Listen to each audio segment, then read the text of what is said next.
Hello, my name is Gerard Palmer, and in the following video tutorial I'll be showing you how to get started with Android development using MOTODEV Studio. I'll be showing you how to download and install MOTODEV Studio and then running our first Hello World application. But before installing MOTODEV Studio, you'll need to install the Java JDK for your workstation, which can be obtained directly from the Oracle website. You can check that the Java JDK has been properly installed onto your workstation by opening up a DOS window and typing in java-version. MOTODEV Studio requires that Java 1.5 or higher be installed. So your next step will be to download MOTODEV Studio. So open a browser and go to our website at developer.motorola.com. Sign into your MOTODEV account. If you do not have an account already, then simply select the join link and proceed to create a free account, which will provide you with the necessary access required to downloading MOTODEV Studio. To sign into your MOTODEV account, select the login link where you can enter in your login details and select login. After signing in successfully, your name will appear on the right side of the page. Now you can go ahead and highlight the Docs and Tools tab and select the MOTODEV Studio option. And then on the next page, go ahead and select the free download link. This will take you to the Studio download page, which provides two main ways to obtain MOTODEV Studio. Now, both installation methods will result in the same outcome, the only difference being that for the Studio plugin version, will require you to have the Eclipse IDE already installed and set up on your computer, whereas the full installer provides Studio already integrated into Eclipse in one complete installation file.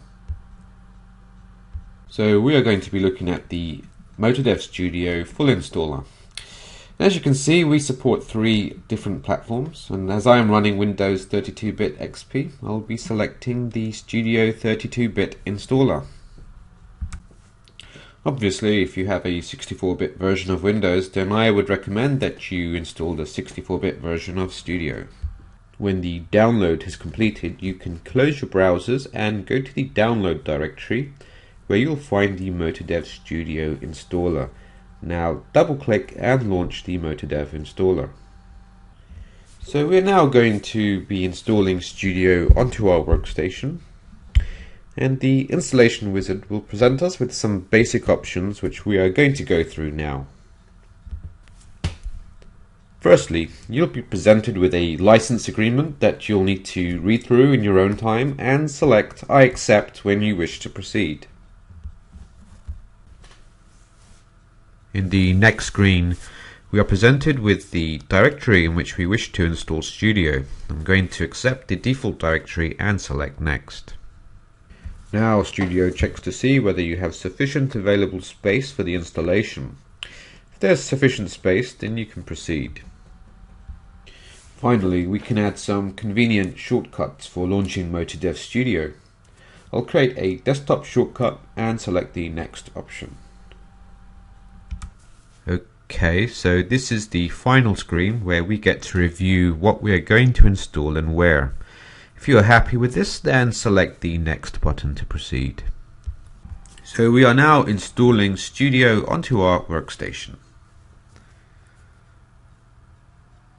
Okay, so our installation has now completed.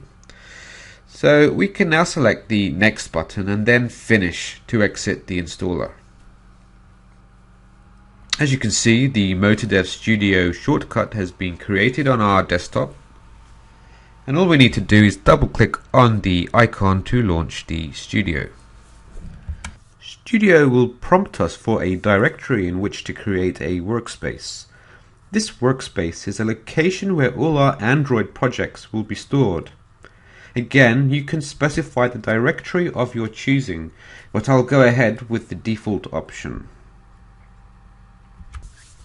As this is the first time that we are launching Studio, what we'll need to do at this point is go through some of the setup options that you'll need to decide upon. The first thing Studio will ask you for is the location of the Android SDK. Now, if you have already downloaded it, then you can simply specify the path to your SDK. But if, like me, you have not downloaded the SDK yet, you can simply select the download button. Okay, so now Studio will prompt us for the root directory to where we would like to store the Android SDK. There is no default path, so I'm going to select the C directory, and then Studio will create a folder in this path where all the Android tools and SDKs will be kept. Now click Finish to begin downloading the SDK tools. These are a set of programs required by Studio to build and debug Android programs. Okay, so we have finished downloading the SDK tools, but as of yet we have not downloaded any of the SDKs. These are the platform libraries which are required for developing Android programs.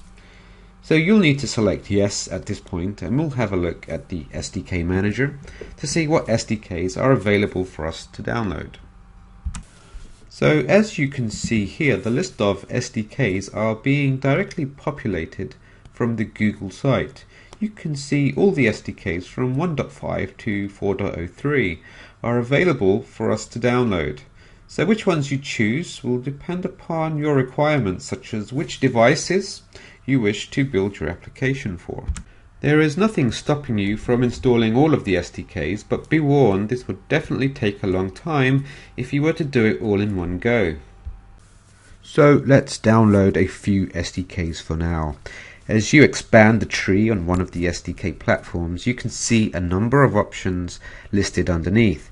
You don't necessarily need to download all of these components, but make sure you have selected the SDK platform and perhaps the Google APIs if in case your application is requiring access to some of these additional Google services like Google Maps.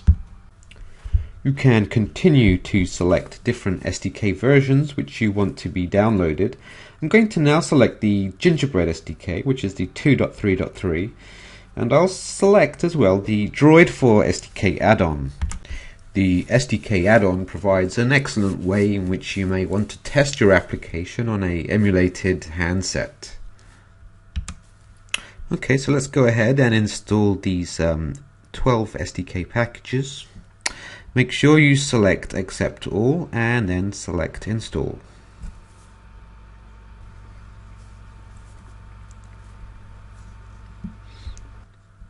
Now we have begun downloading the SDKs.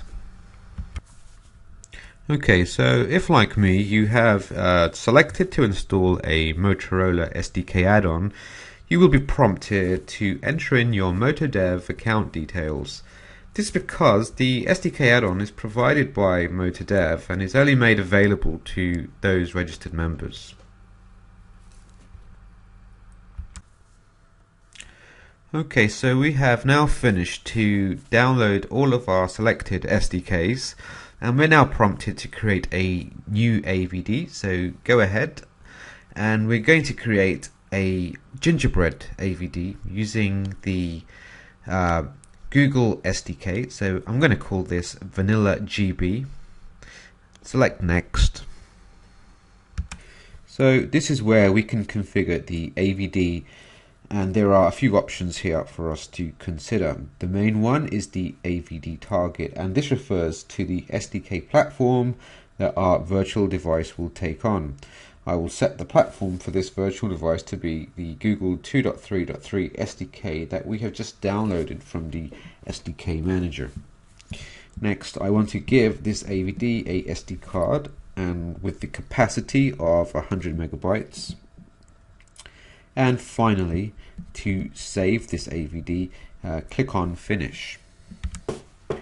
So at this stage, our setup is effectively complete. We have downloaded our SDKs and created a AVD. But let me briefly show you how you can continue to create multiple AVDs and how to keep your SDKs up to date. So these tasks can be managed and accessed via the MOTODEV menu bar. So to create a new AVD, simply select the MOTODEV menu bar and then select New Android Virtual Device. So let us call this new virtual device the Droid4, and we're going to select the target platform as the Droid4 SDK add-on. And finally, we're going to give this virtual device 100 megabytes SD card capacity. Click Finish to save.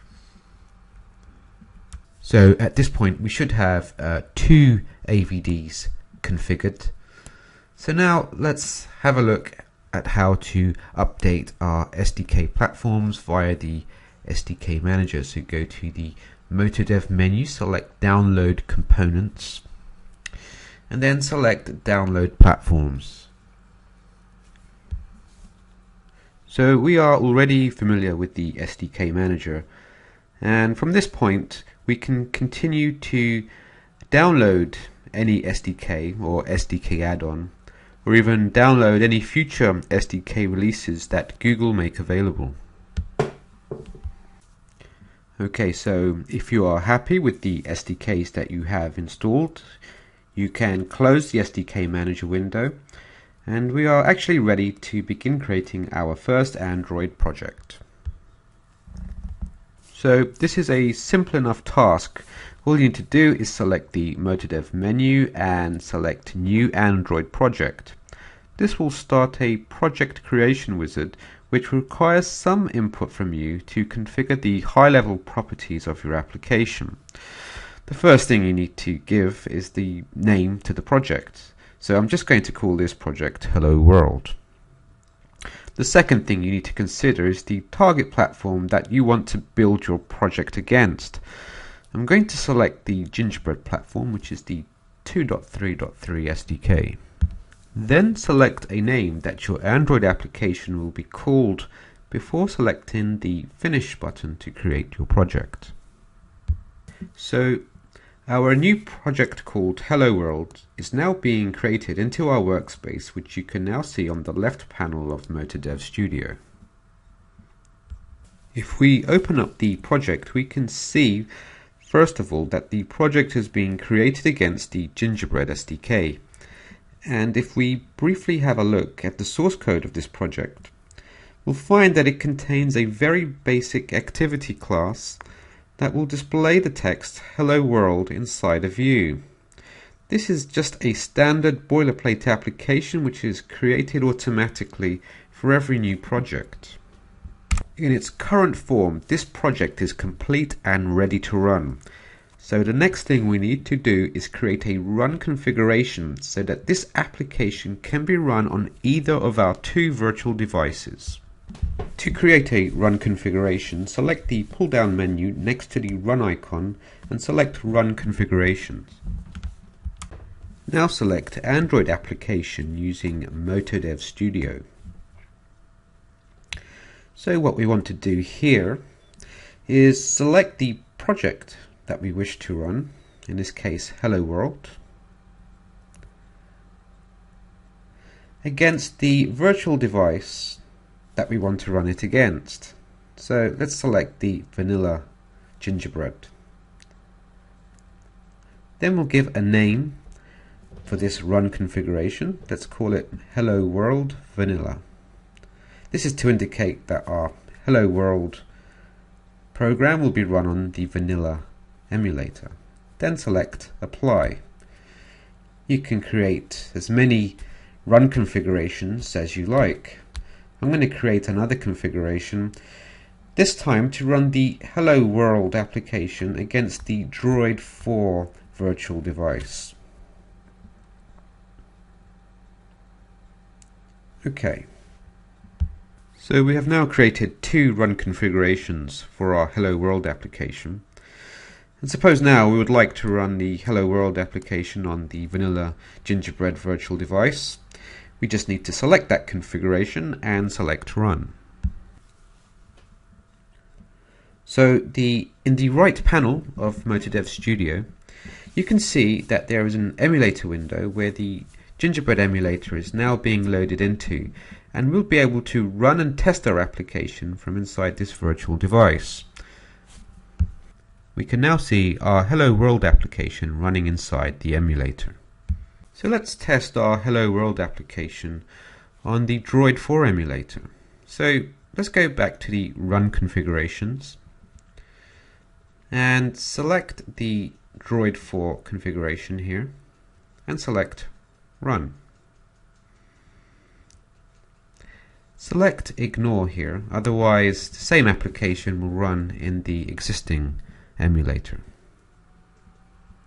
Okay, so now inside the emulator window you can see how we have two up and running simultaneous virtual devices, the Droid4 and the Vanilla Gingerbread virtual device, both running our Hello World application. Okay, this concludes our Getting Started with MOTODEV Studio video tutorial. Thanks for watching and have a good day.